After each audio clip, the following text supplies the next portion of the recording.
Gamers, today we are back with Abbasid guide. So I just like the others, it's been a moment. I think I've done Abbasid guide when the House of Wisdom wings have changed, which I don't remember when it was. Now, some people have said, yo, you said you're gonna do a culture wing guide. Well, culture wing first, most of the time, is not good. But I'll tell you when it is good a little bit later. So I'm gonna try to cover all 4 wings, but I will be showing you 2 games from military wing and from economy wing. So before we get started, in the previous Abbasid guide, if you want to look for trade wing, I think I show a build order for the trade wing, or at least I show how it's played. I can't remember exactly. Basically, when do you want to go trade Abbasid? You can go trade Abbasid on maps that have trade, neutral trade, in the back of your base. So Highview is a pretty good map for Abbasid trade. Maps like Lipany, Dry Arabia, if the spawn is decent enough. I can't remember the rest of the maps, but you can also do, like, you get it. If it's trade is in the back of your base, you can go trade wing. But the maps that also trade wing is good on is maps like Boulder Bay, actually. Boulder Bay has a neutral trade, right? Because if you're playing a hybrid map that's so focused on water, you can basically age up with trade wing. You get 3 traders, and then you can get free gold for forever. So you kind of economically put pressure on your opponent, or if they don't see it, you just get free gold for quite a long time. So trade wing can be played on most maps, but if the neutral markets don't exist, or like on King of the Hill, or they are in really bad spots, like for example here, then trade is probably not going to be too good. But in general, it's okay to play in almost any matchup.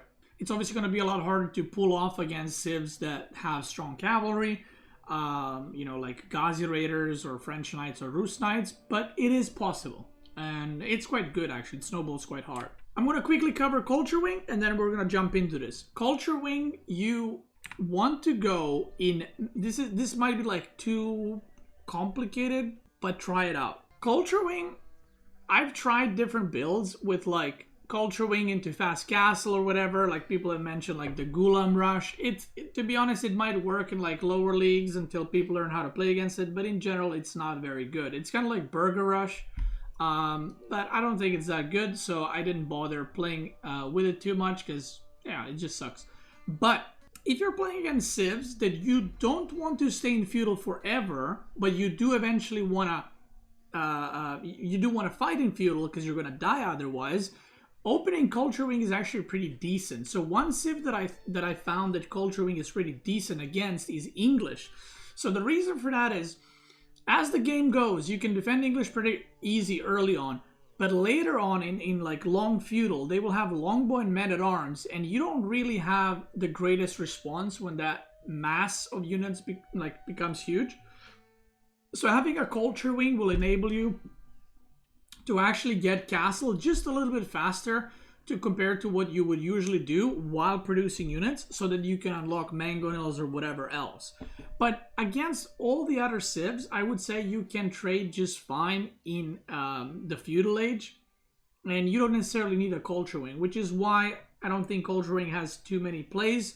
Another potential map or maps that Culture Wing is good in is maps like Boulder Bay and Mediterranean, or hybrid maps where you have a lot of fishing economy. So you can go Culture Wing into castle fairly quickly. Other than that, I think military or eco wing are straight up better.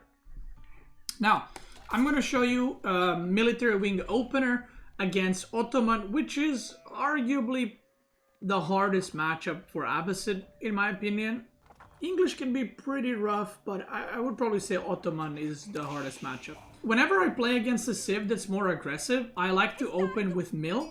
The reason for that is, if I'm playing against English or French or Ottoman with spearmen and my mill is like forward or in the back, I would rather get the berries now, right, than when the opponent attacks and I'm stuck on sheep and I run out of sheep, because then you have nowhere to go. So the idea is you get the berries now. This villager was a bit lost, don't mind me, I was brain AFK. So the idea is you get these berries that are not safe now, so when the attacks start, because you are a defensive civ, then you can go on the sheep if you cannot maintain the berries. So that's why I like going for berries early on. But if you're playing against civs like China or maybe HRE, you don't need to go on berries early on. You can just stay on sheep. But you know, against most civs, you will be the defender. So yeah, you can just open berries. Now, the build you usually want to go for, and that I go for here, again, I messed up the opening, but you want to go 7 on berries, 4 on gold, and then you rally onto your sheep until you have enough for age up. So you go 7, 4, and then you go up to like 10, you will have enough to age up, and then you're going to move your villagers from food to wood so you can slowly start gathering resources for a second TC. Now, the build that I'm going to show you is military wing into 2 town centers. You pretty much never want to go military wing 1 TC. I've seen some people try that build, like military wing 1 TC all in. It's not very good. So even if you go military wing, you will still go 2 TC. It's not, so, you know, we used to think that, oh, if you go military, you have to attack or fight. And if you go eco, you're making a lot of TCs. Economic wing is usually done against more passive civs, while military is done against civs that you know you're going to be fighting against. So you need that extra little bit of units, and you get boot camp for 15% health on your army. So in this game, because I'm playing against Ottoman, which is obviously an aggressive civ, and it's a rough matchup for Abbasid, I am going for a military wing. And as you can see, when you go military wing, if you plan to make spearmen, so for example, against French and Rus, I like to leave 5 on food, so that when I age up, I can build a barracks, and I can make a spearman or 2 to defend my gold or my stone against knights. And I like to attack with the military wing, and this is what's been very popular at the top of the ladder. You don't actually use military wing defensively, you use it aggressively. And also, you can mine the extra 35 gold, and as you're pushing out, you can upgrade your spearmen from Dark Age to Feudal Age spearmen, which makes them a lot stronger against anything that you attack with. So, as you start aging up, you're gonna go send your villagers onto the wood. You're gonna keep 4 villagers on gold for a while. You'll see why. Then you're gonna build a lumber camp, and you're gonna go up to 9 or 10 on wood, and then you're gonna rally onto the stone. Again, if you played against French or Rus, you would put 5 on food. We're gonna get wheelbarrow, and again here, I think I was talking to the chat, so I was getting distracted, but yeah, you wanna get it immediately, right? You don't wanna wait this long. The moment you have 150 gold, you click up wheelbarrow. So what you need gold for is wheelbarrow and fresh foodstuffs. And I personally like to get, with military wing specifically, I like to get double broadaxe as well recently. Because you're going to get double broadaxe anyway, because you're going to be fighting in feudal, you're going to be needing double broadaxe. I mean, it's going to be good to get second TC up faster. And I like just getting that right now straight away, because it boosts your wood income so much, and it's very, very noticeable. So my mining camp is complete. Again, my wheelbarrow is late, so I'm gonna mine enough gold to get double broadaxe the moment I age up, and enough gold to get fresh foodstuffs. So I want basically 175 gold right now, and then I'm gonna move those guys onto the stone. Now, as you age up, your military wing units are gonna pop out, and we're gonna put pressure. Now, military wing in general is something you don't want to do against English, because you can't really put pressure with these guys. The longbows will just defend you. Military wing against Rus is playable, but it's not great, because Rus also, you can't really put pressure on them because of Kremlin. But against civs like Mongol, in order to defend Mongol Tower Rush, French, Rus possibly, Malian, Ottoman, even HRE, you can go military wing if you want to, because you can put some pressure on HRE.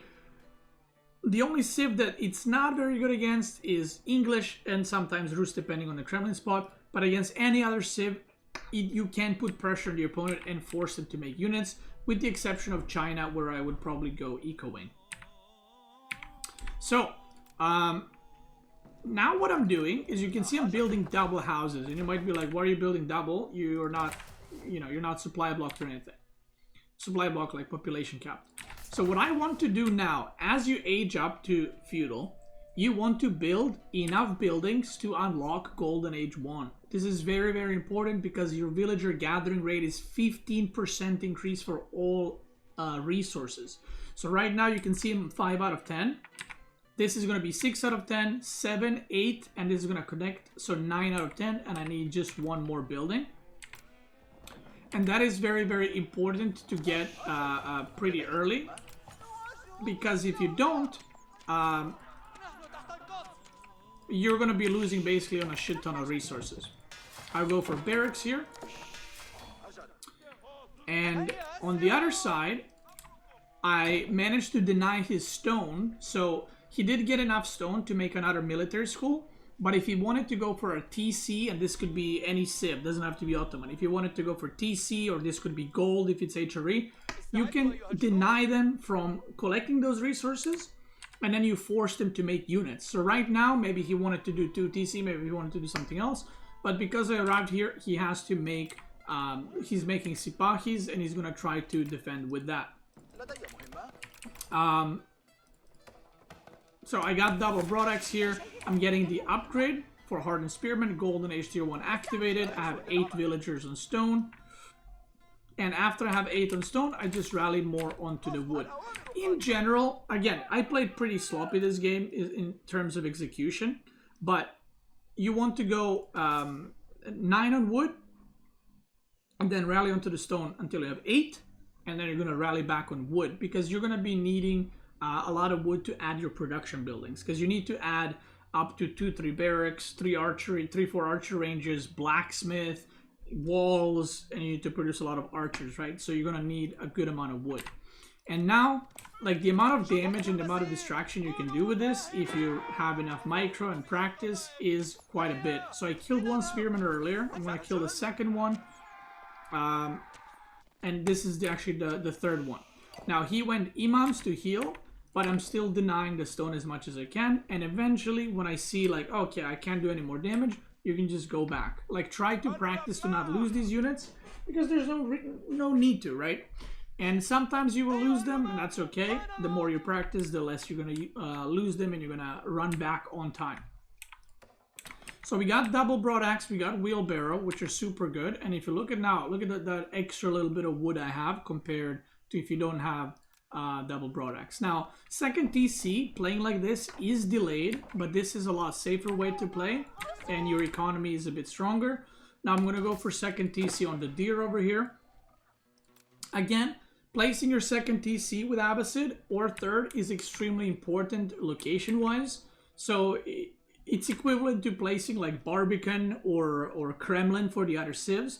You want to place it usually on deer, preferably to get multiple resources, but you also want to have it somewhat defensively, like something that helps your defense. So for example, if I place it here, there's nothing around it, so the villagers after this, if I put the TC here, would rally through open space and probably die to the opponent. So this is not a good TC spot. This would be maybe a good TC spot if I went 3 or 4 TCs, but not with only 2.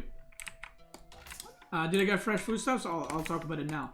So right now, this is like when I was playing this game, right? I can put a TC here, kind of protects my wood line, kind of protects my gold, and I can do wall here and here, and this whole tree line is very safe, and the opponent would need to go all the way around to attack. So that's pretty good. And eventually I can wall off here and secure these berries, the stone, and the gold in the back tree lines. So that's kind of how you have to set up your defense. You have to decide in the game where to make what.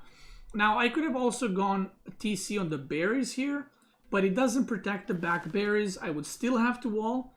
It gives me the access to this wood line, but it leaves the front open, and I'm probably never going to get these deer because the opponent is going to be attacking through there. And deer is just better food income, right? So, question from the chat: when do you get fresh foodstuffs? When you are building the second TC. So after this villager, I'm gonna get fresh foodstuffs. Now, why am I not getting fresh foodstuffs immediately? The moment you get fresh foodstuffs, you lose a villager. So you lose income basically. And if you lose income, everything will be delayed. Now, this might not seem like a big deal, but it is a big deal. Because if I had one worker working less since like 440, that would be like 80, 90 resources less just from that one guy. So when you want to get fresh foodstuffs, is you want to get them as your second TC is going up, so that you immediately get that double value, and fresh foodstuffs pays off quicker. So I'm going to be adding more production here. I got 12 on wood, and these guys, when they finish building TC, they're obviously going to go on deer.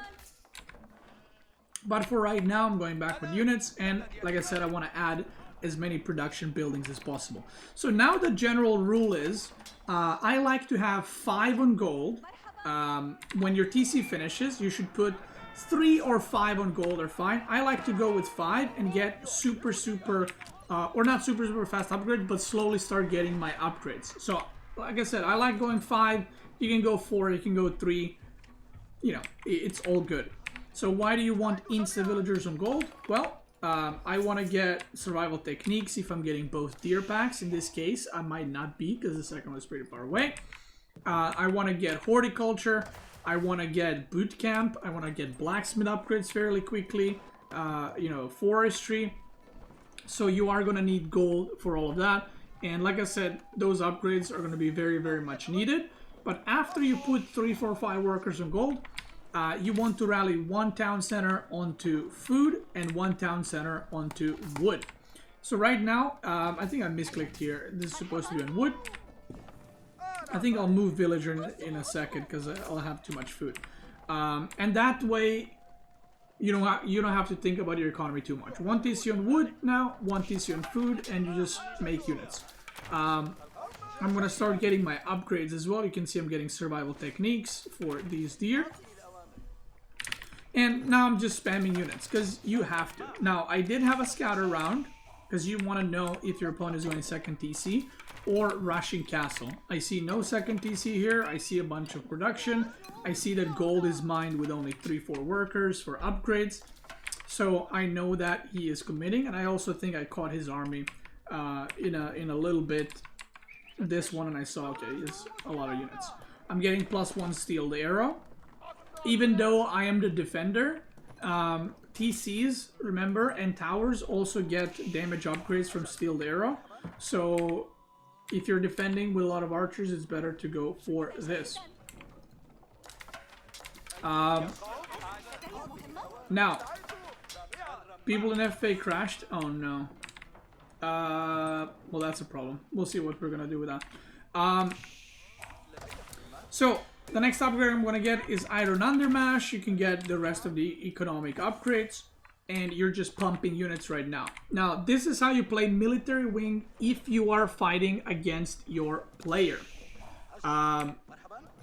Against your enemy, like if you're fighting in feudal. So again, against aggressives, French, Rus, English, Ottoman, yada yada. Even Delhi. This is how you want to play. You just mass units, don't worry about it. Now, one thing that a lot of people are scared of as Abbasids, no matter what civ they're playing against, is sometimes the opponent reaches castle and people that play Abbasid panic, where they're like, oh shit, they're gonna have men-at-arms or whatever. Abbasid is one of the best civs to deal with castle units, because if the opponent reaches castle and you get surprised, the opponent can make men-at-arms or knights, right? So if they make knights, you just make spearmen and you have a camel or 2 for the debuff. And your spearmen with phalanx upgrade are going to be in a really good spot to deal with that. And then you slowly age up yourself. If you're playing against men-at-arms, you will still go spearmen, right, with phalanx upgrade, because multiple spearmen will be able to hit same men-at-arm. But you can continue to make camels, because camels will actually do quite decent damage against men-at-arm as you're aging up so you won't die, right? Most other civs can only make like archers and spearmen and horsemen, but you have a lot better options. But camels are expensive to counter men-at-arms, while you have more economy and you're not losing your camels. So, yeah. If you're losing your camels to men-at-arms, then I don't think the cost is a problem. So right now he's trying to poke here. You can always use TC like defensively, like I said, to kill a unit or two. And from here on out, like I said, you just mass units and try to fight. Now let's talk a little bit about fighting, because this is a very, very important thing. I lose few villagers there. 3. Here, he commits a little bit in the back. I send an army from this side, send an army from that side, and I get... I don't know how many units I get. I also put my villagers in the TC. I think I get Mehter. Yeah, I got Mehter and a Sipahi, so pretty nice. And then he just goes for a dive here. So I instantly move the villagers, because, you know, he's diving in. And this attack was very, like, disorganized and unexpected. And I feel like I could have handled it a bit better. But what you want to do is kind of like, if you watch my French guide when I was explaining how to engage, you kind of want to do that here to an extent. So what you want to do is have your archers usually in a line formation if you have this many, so you don't overkill. You don't want 40 archers shooting this one guy or 2 archers. You want to spread them out so the damage is fully taken and you don't overkill units. And what you want to do is you should have more archers than your opponent, because you are the one with more economy, you more gathering rate as well, because of what is it called? Because of Golden Age. So you want your archers to basically kill his archers, and you use your spearmen to protect against cavalry. So there's going to be a lot of back and forth micro. And if you're playing against a cavalry civ, always try to have 1 or 2 camels to debuff their cavalry for 20% less damage. So here, I decided to go for Imam pickoffs because they're from Vizier Point, so they're a pretty good value. And here, I actually thought I was going to stomp this army completely. I killed a Mehter, which is always a good target. So I kind of didn't micro my spears as well, and he managed to pick them off fairly quickly. Now, if the opponent is committing with cavalry, you need to have spearmen in front of the archers. If the opponent's cavalry is not on you, you move back the spearmen and then let the archers do the work. And it's just this dance constantly, like, back and forth, where, see, now it's archers versus archers. That's good for me. Amazing. Then if he comes in, the spearmen come in and push away the Sipahi. So that's kind of how you want to micro and what your game plan is. I'm going to speed up because the guide part is over. I just want to show you guys how the game plays out. And this is, like I said, probably the hardest or one of the hardest matchups for Abbasid. So here he comes in again. See, spearmen go back, archers shoot on the archers. That's good. Once the Sipahi commit, I send the spearmen then. And you preferably want to target the archers with your archers, because you want to reduce those numbers so that your spearmen can dominate. If you don't have spearmen attacking the Sipahi, maybe you lose all of them like me, then you just micro backwards while waiting for the reinforcements. And don't worry, I know this sounds like a lot of micro and a lot like it's difficult, but your opponent is also not going to micro really good, so you should be fine. This game, I would say, was pretty, like, even in fights, although I do think my engagements were slightly better, but this is why it's a hard matchup for Abbasid, because Ottoman can just produce so many units. I quickly re-walled on this side so he can't enter, and then I tried to engage basically half of his army. Managed to pick off everything here, which was pretty nice. Got the workers back on berries. And eventually you will have a lot of wood, right? Because you're done building production buildings. So now you're using wood to produce your units. But as the game goes, you're getting more and more and more workers and wood. And you're going to get more wood. So eventually you just make a shit ton of farms. And once these farms kick in, your food income is going to be in a really, really good spot. Another thing you can do is initially I took 5 villagers and I built outpost and a mill for these deer that are far away. That way you're not overcommitting by sending like 15 villagers, so if it gets raided you lose everything. If it gets raided, you can just jump in the tower and then you know, have a couple of spearmen patrolling like this. Or if his whole army is there, the tower will give you maybe enough time for your army to arrive and not lose the units. But never just build a mill without any, you know, tower or protection there, because otherwise you risk of losing the villagers. So here we go, another fight. Now my archer mass is reaching kind of critical amount. I'm almost at 50 archers, and at this point you are doing insane damage not only to his army but to his Sipahi as well. So if you look now when I micro, look how much damage I'm doing to Sipahi that are supposed to counter them, right? I can probably two-shot 2 Sipahi at the same time. I'm also picking off the Mehter. And now your archers are kind of becoming the carry. So the more archers you have, it's going to be harder for the opponent to fight, to engage. And eventually you'll just have too many. Now the strength of Abbasid and why it's such a good civ, in my opinion, it's one of the best civs right now, is because when you age up to castle, all your units get insane value because of this. Composite bows increases the attack speed of archers by 33%. Like, that's insane. So all these guys not only get the castle upgrade plus 2 weapons, they get that too. And they can deal really well against knights and really well against men-at-arms for quite a while. Now, when do you want to age up to castle? Because if you play Abbasid properly, you will be able to constantly produce units like I am, and age up as well. If you look at 42 on food right now, so what I do is I'm fully producing, right? I'm not cutting any units. I'm even adding more production. So what I'm going to do now is I'm going to transfer a lot of workers onto the gold, because I can see that my income is sufficient to sustain unit production and aging up. So I'm going to transfer a lot of workers onto the gold. I'm rallying both of my TCs on the gold. I don't have perfect macro because I'm microing in this battle like quite a bit. And as you can see, all of a sudden, I have 22 on gold. Oh yeah, I put workers from food here on gold.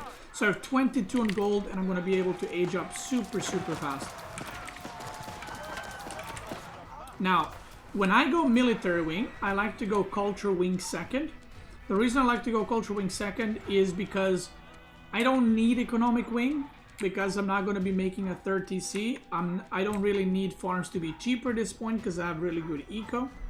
There's a dog barking in a second.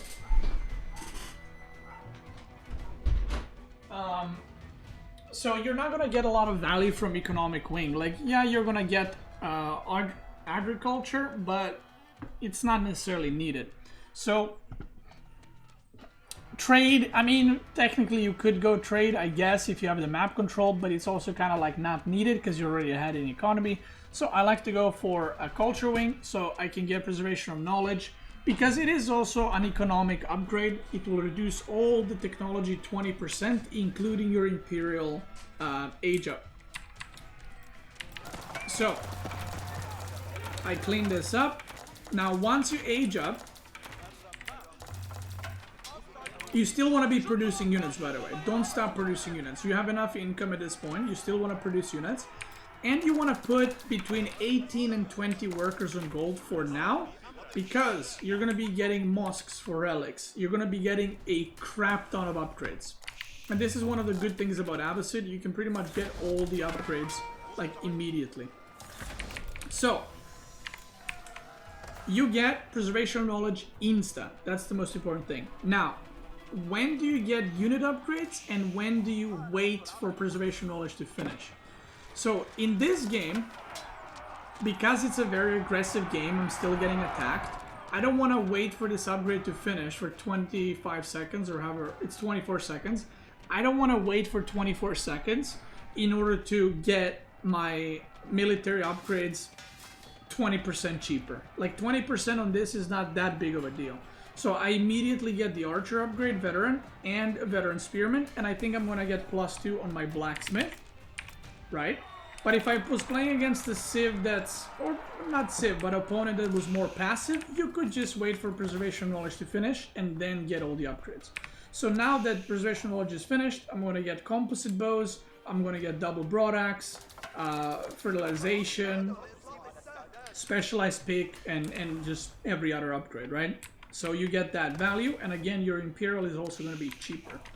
At this point, as Abbasid, you can produce crossbows if you want to. You can continue producing archers. I like to continue producing archers for a bit, because you're going to be using gold for upgrades and stuff right now. So these archers are really, really, really good. And at this point, I made a Springle because he's playing Ottoman, and I didn't see that he went for this landmark because I didn't scout. So I made a Springle for his Mangonel that would come from the other landmark. But in general, against most civs, you want to actually make a Mangonel or two and then do an instant push.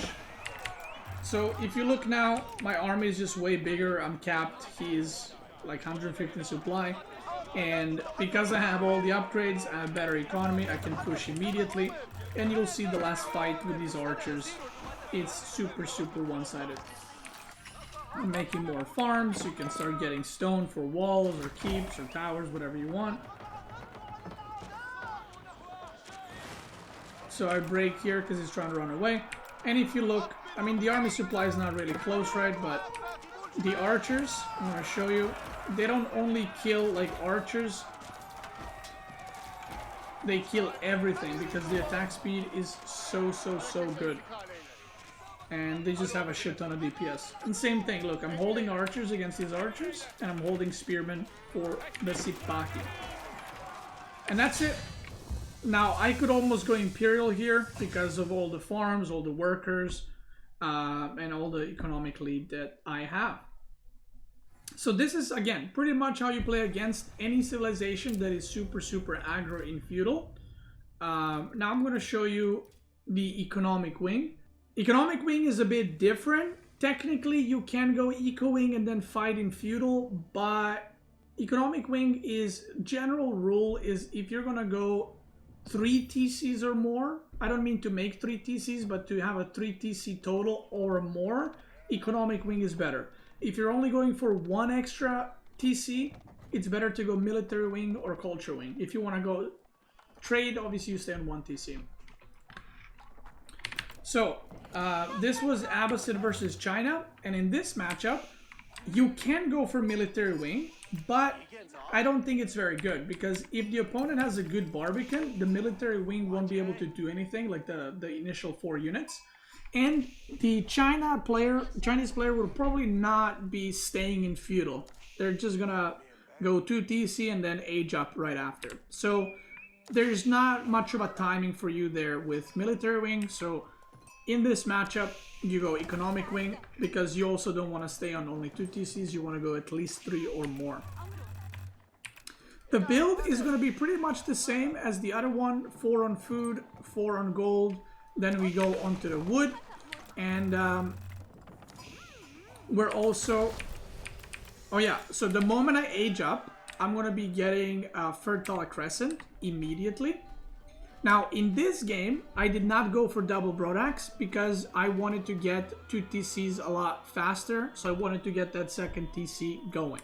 Now, if you want to get double broadaxe as well, that's alright, but because with Eco Wing, we're not, we don't have military wing. This is something we don't need instantly with military wing. But with Eco Wing, we need Fertile Crescent immediately. So I need 75 gold for that, 75 gold for fresh foodstuffs, which is 150. Then we need 150 for wheelbarrow, and then double broadaxe would be another 100. So it feels like too much investing into upgrades straight away. So when I go Eco Wing, I like to get Fertile Crescent and fresh foodstuffs, or enough gold for both of those. You get Fertile Crescent immediately, and you get fresh foodstuffs, same like with Military Wing. When your second TC is about to finish, you want it to finish as well. So I got villagers on wood, villagers on stone, and right now we have structure count is 6. So I'm gonna make a house here to connect the mining camp. 6, 7, 8, and 7, 8, 9, and 10. So again, we want to activate that golden H tier 1. In this game, I didn't make a barracks because I don't need barracks against China. Although, in a little bit, I will scout horsemen, so I will have to go barracks. But most Chinese players will not be going for horsemen. So he's also getting second TC, which I saw, is what I saw.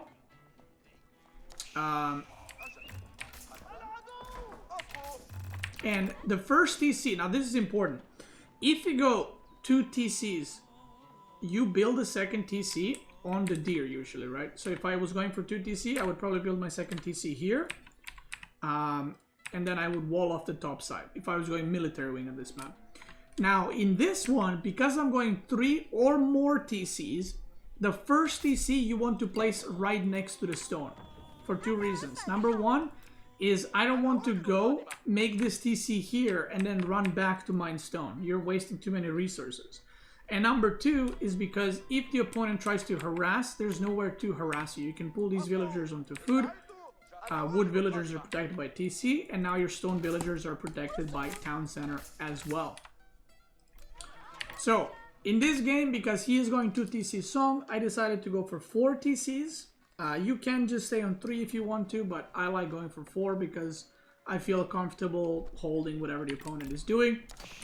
So I'm gonna rally my 2 town centers onto the stone, and I'm gonna go for 3rd TC on the deer with 8 villagers right here on this deer pack, and then the 4th TC I'm gonna add in the top to protect this deer and this berry patch, so all my resources are covered. Okay, I'm chopping the stone down, and now we go make the other town center as well. Like I said, I think in a second I see that he is going horseman, so I'm going to make a barracks. He has his own second TC here, and I'm on 4. So my villager production is obviously cheaper. And now when you're playing against a civ that is not aggressive, you usually don't want to bother investing into any production for now, unless they're investing in production. They're investing in production as well. So right now what I'm doing is I'm getting a lot of villagers on gold. If I want, I can get eco upgrades, or I can go straight into castle. You can see I have 13 villagers right now on gold, 15. So I'm gonna have 15, and then I'm gonna rally all 4 TCs onto food. If you're seeing you got too much gold, you can just start upgrading your eco upgrades. If you are 3 TC, you probably don't want to put 15 on gold, maybe you want to put like 10 or something, right? And I like to keep 6 to 8 on wood, so that I can start walling off like this, and I can slowly start like making production buildings, you know, 1 at a time, and so on. So right now, I'm aging up with military wing second. So when you go eco wing first, you go military wing second. And I'm making 2 archer ranges, and the reason why I'm making 2 archer ranges is because he can make 2 units, or he will make 2 units. One of the 2. He will make either palace guards or knights. And this is what I was talking about earlier. You want to make spearmen and camel archers against both of those. So I already have barracks. I'm trying to wall off. With my spearmen, I'm trying to secure this, so that I reduce the area where the opponent can harass me in or go around. And now I'm going to add camel archers, and because I have 32 on food and 15 on gold, those resources are sorted. So I'm going to be rallying all 4 of my town centers to wood as I'm aging up. Why? Because with the economy that I have, whether it's 3 or 4 town centers, you need to get a lot of wood to wall off the map to make sure you're fine. You're going to need to make production buildings. You're going to need to make archers, maybe mangonels, maybe springles, whatever you need. Mosques, and so on and so forth. So he went with the knights this game. And, well, I have a TC here. I have a TC there. And I only have 10 workers on this TC. So even if he tries to harass, I can just garrison all the villagers and they're going to be fine. Here I have Spearman defending. He kills one villager. Maybe two. No, one villager there. I don't know where I lost the other two. Oh, one was lost during, or maybe both during wall building. So now, as I'm waiting for my age up, I'm just building Spearman, Camel Archer. And once the military wing comes out, you will get 2 Camel Riders as well, which are pretty strong. So if you're fighting against any kind of cavalry like this, you're going to be in a very, very nice spot. Now, regarding the upgrades, because obviously you didn't go Culture Wing, you can just start getting Boot Camp, start getting all the other upgrades. You don't need to worry about a thing. Now look at that, 2 TC China, same amount of workers. I'm only slightly ahead. So if I didn't lose the 2 extra workers like he did, or like I did, it would be like 79 versus 71. So it gives me a slight lead, but not crazy investment. So what is my goal right now? Well, the goal right now is to have enough wood to not run out of food so I can transition to farms. Don't wait until you're on like last resource to transition to farms, but try to like don't transition now to farms, because I still have these berries, I still have some deer, some berries, still on deer, still on berries, right? So I don't want to transition now, but in a little bit you slowly want to add farms. Mangonel, because Abbasid can build mangonels with their units. If you're getting pushed by a lot of archers or just a huge amount of units, you can always build a mangonel. If the opponent is making cavalry, you make spearman crossbow or spearman archer. If the opponent is making like men-at-arms, just go, again, Ghulams are pretty good against men-at-arms to tank and just do a lot of damage, crossbows. And from here on out, you have so many villagers to work with. You can do so many things. You can put 20 villagers now on stone and make a keep like in the middle. The possibilities are endless, right? Blacksmith, I'm only getting it now. You can even go double blacksmith if you want, if you have a lot of resources. And I'm getting steel arrow first, because I'm going to be making a lot of ranked units. And that's kind of pretty much it. Now you're at the same point that I was at with the military wing, where, you know, you have a lot of economy, you have a lot of units, and from then on out, you just kind of play the game. Try to get the relics. I think this game I get 2 relics total. And I'm slowly gonna, you can see I'm already getting the eco upgrades. I don't have horticulture level 2 yet, but the other ones I do. So this game I didn't make mangonels because I didn't see any archers yet. I just saw mass knights, and I see mass knights here, so I'm like, okay, I should probably just wall off and just continue making an anti-knight army, which, as you can see now, is pretty well equipped for that. I make a keep to secure the gold. Keeps are not like they used to be. They're not going to defend this perfectly and easily, but they serve as like a support to, you can fight around it, and if the opponent wants to take it down, they need to invest into rams or trebuchets, in which if you invest into springolds, you're kind of winning that fight, right? So here he goes for the engage, because he does not have trebuchets or rams. He does have Nestor Bees. Keep goes up, and I'm able to defend this location. Again, I see Nestor Bees, so I decide to make more springolds. Wait, what? Are those villagers building that springold? What? I didn't know that's possible.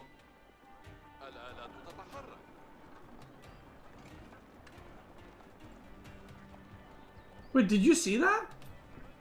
My village, so my springold was being built, and my villagers went on that and were building the springold. Damn, I did not know that. So as you can see, I'm already capped. I'm 17 minutes with crap ton of upgrades.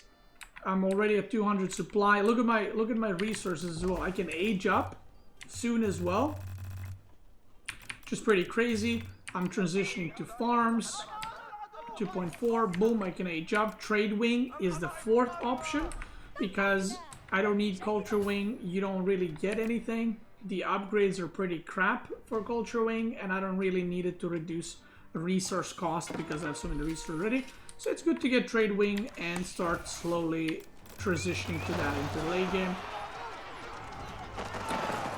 And from here on out, as I have the gold, you can transition into stonewalling the map to make sure you're extra secure, add more production buildings to make sure you never run out of extra production and you're like, oh, I got 10k resources but I can't produce anything. Get your upgrades. And I'm 142 workers. I got markets right here. More farms. And just getting more upgrades. Now in the late game army for Abbasid, there's a lot of possibilities you can go for, to be honest. You can go for spearman, gulam, crossbow, hand cannoneer, or archer. You can go for mass spearman, gulam, and then cavalry, like camel riders.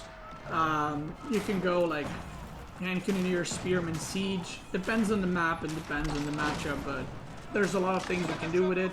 And Abbasid is one of the best civs in the late game. They also have culverins, which are really, really strong, so... And obviously their trade is busted as hell because they give you the secondary resource. So at this point, you can see that I have been trading a lot better. I've killed 24,000 resources, he's only killed 17,000. So, yeah, pretty good stuff. Obviously I'm waiting the trading, right? Trading of units. I'm also gonna start trading myself. I have both golds, both big golds, so he's gonna run out of gold faster than I will. And then you can start ramp pushing the sides of the map, you know, just doing harassment. Gulams are pretty good at raiding because they do so much damage. Stonewall that shit. Boom, boom, boom. And that's it. That is it.